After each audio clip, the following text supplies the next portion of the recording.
Assalamualaikum warahmatullahi wabarakatuh. Anak-anak semua, bagaimana kabarnya?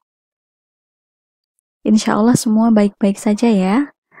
Alhamdulillah, pada pagi hari ini kita kembali lagi dengan pelajaran prakarya di kelas 7. Bertemu dengan saya kembali, Ibu Alvita Nurrahmah atau Bu Pipit. Untuk pertemuan kali ini saya akan merefresh materi untuk penilaian tengah semester. Jadi, untuk PTS nanti, materi yang perlu kalian pelajari itu adalah materi kerajinan serat dan kerajinan tekstil. Sambil dibuka pencatatannya, sambil diingat-ingat kembali, saya akan mengingatkan tentang beberapa kerajinan serat dan kerajinan tekstil. Sebelum kita mulai ke materi, alangkah baiknya kita berdoa terlebih dahulu. Berdoa, mulai. A'udzu billahi minasyaitonir rajim. Bismillahirrahmanirrahim. Raditu billahi robba wa bil islami dina wa bi Muhammadin nabiyya wa rasula. Rabbi zidni ilma warzuqni fahma. Amin. Berdoa selesai. Oke, kita akan masuk ke materi review materi tentang kerajinan serat dan kerajinan tekstil. Selamat belajar. Kerajinan serat. Masih ingat kerajinan serat itu apa? Ya, kerajinan serat itu adalah kerajinan yang dibuat dari serat. Nah, serat itu apa? Bahan serat adalah suatu jenis bahan berupa potongan-potongan komponen yang membentuk jaringan memanjang yang utuh.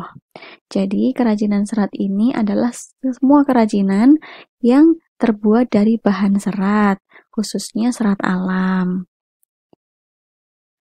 Serat itu dibagi menjadi dua, yang pertama serat tumbuhan dan yang kedua serat hewan. Sekarang kita belajar lagi, dibuka lagi bukunya. Serat tumbuhan itu ada berapa? Ada 4. Yang pertama adalah serat dari biji.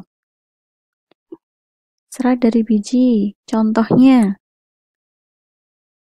dari biji kapas atau biji kapuk. Lalu yang kedua adalah serat dari batang.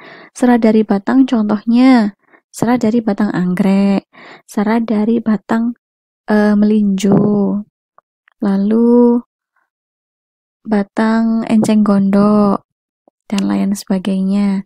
Yang ketiga adalah serat dari daun. Daun contohnya serat daun pandan, serat daun mendong, serat daun nanas. Terus yang terakhir, serat dari tumbuhan itu adalah serat dari buah. Serat dari buah contohnya itu adalah serabut kelapa. Masih ingat ya? Dibuka lagi bukunya. Sekarang kita yang contohnya. Ini adalah contoh produk kerajinan dari serat tumbuhan. Itu contohnya dari pelepah pisang. Yang ini contoh dari daun pandan. Yang terakhir adalah contoh dari enceng gondok. Selanjutnya kita mengingat kembali tentang serat dari hewan. Serat dari hewan ada 2. Yang pertama, filamen. Filamen itu serat yang membentuk jaringan. Contohnya filamen itu apa? Filamen itu contohnya larva ulat sutra yang berbentuk kepompong. Itu nanti dia akan bisa menjadi kain sutra.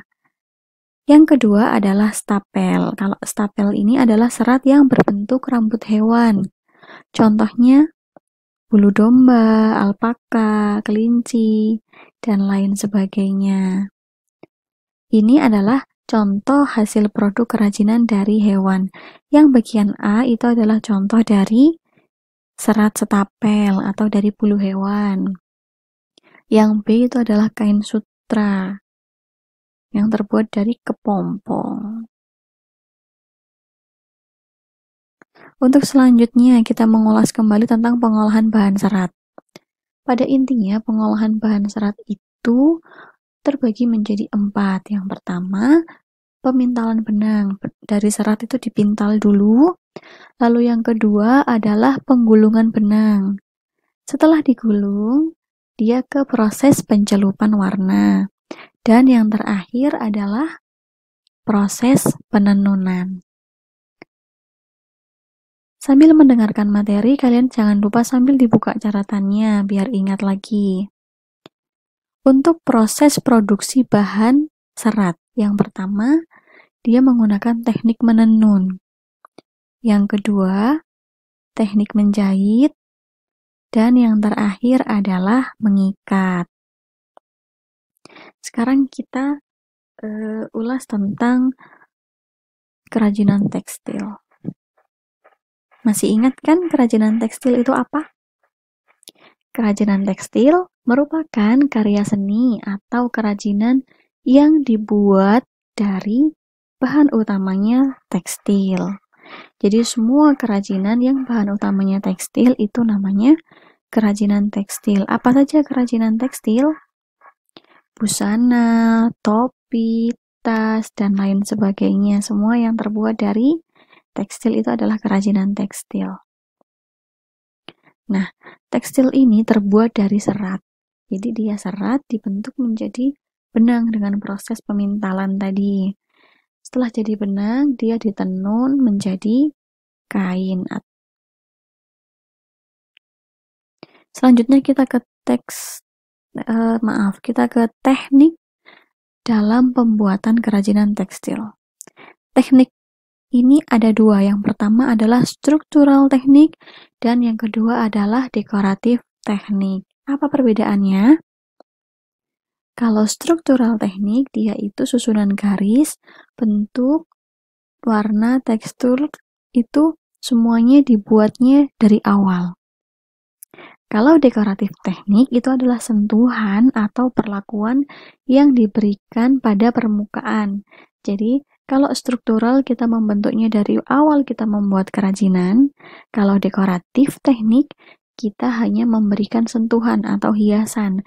Setelah benda itu jadi, baru kita tempel hiasan. Bisa membedakan ya, antara struktural teknik dan dekoratif teknik. Kita ke fungsi kerajinan tekstil. Fungsi kerajinan tekstil ada 4. Yang pertama, fungsi penghias. Lalu fungsi benda pakai, fungsi kelengkapan ritual, fungsi simbolik yang terakhir. Masih ingat contohnya fungsi penghias itu apa? Kerajinan tekstil yang fungsi penghias, misalnya hiasan dinding. Kalau yang fungsi benda pakai, contohnya busana, topi, tas, tutup galon.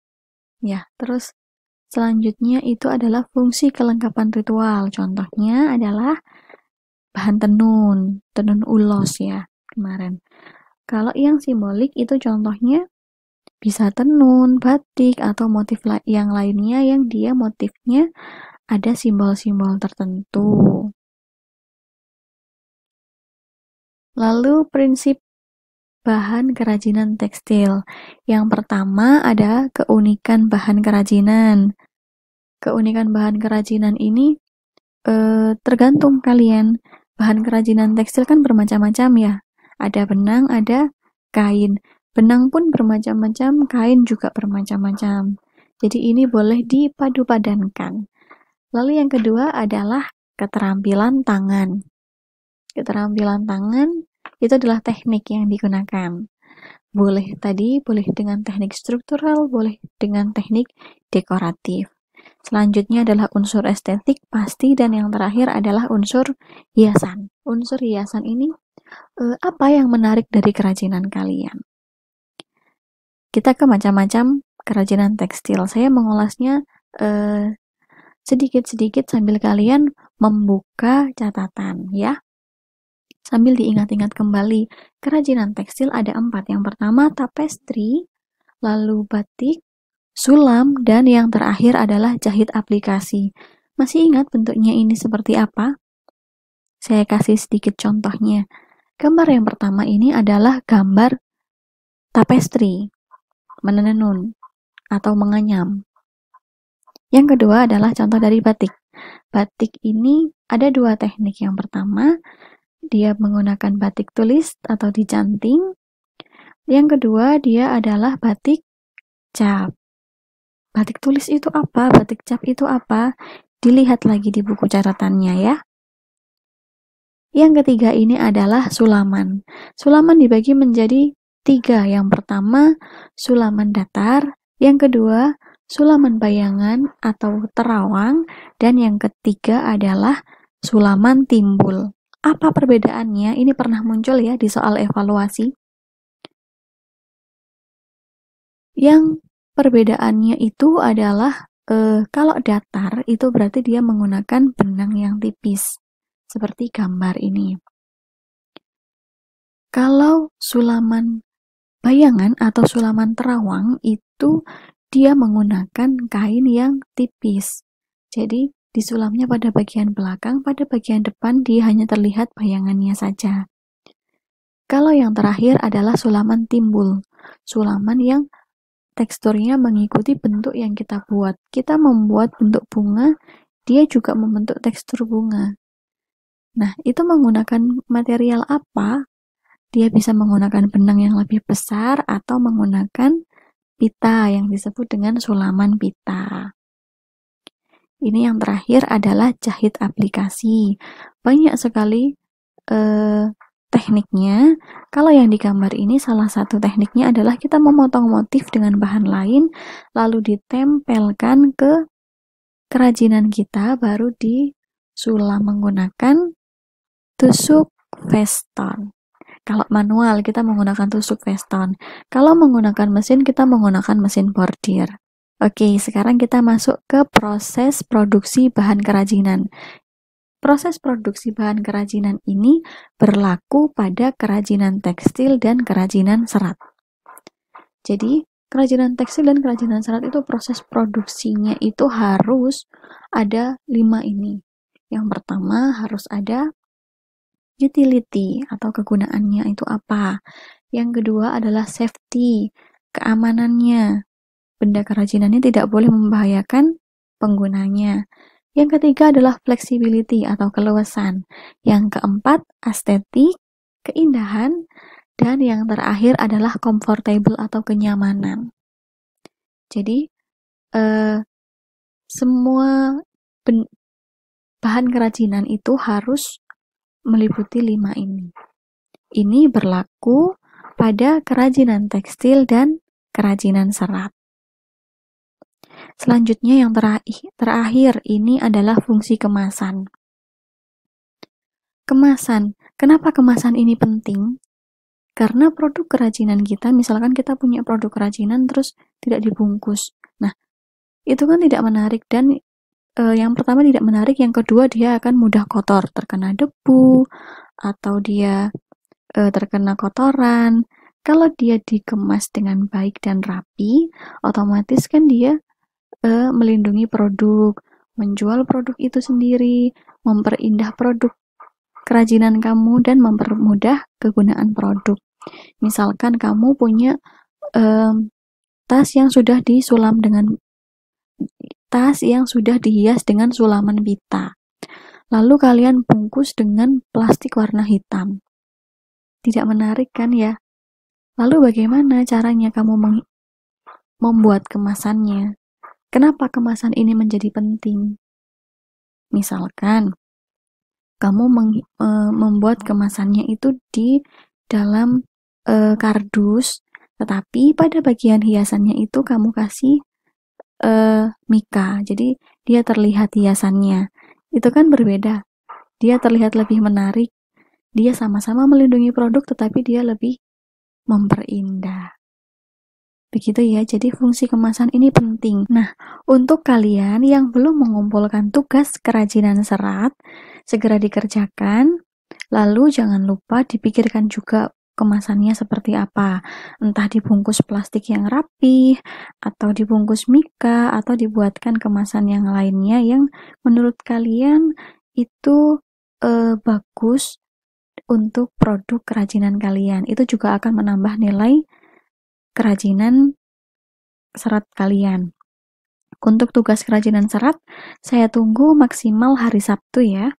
Boleh difoto dahulu, dikirimkan ke WA saya, baru dikumpulkan ke sekolah, atau langsung dikumpulkan ke sekolah. Jangan lupa diberi nama, kelas, dan nomor absen. Baik, sekian materi dari saya.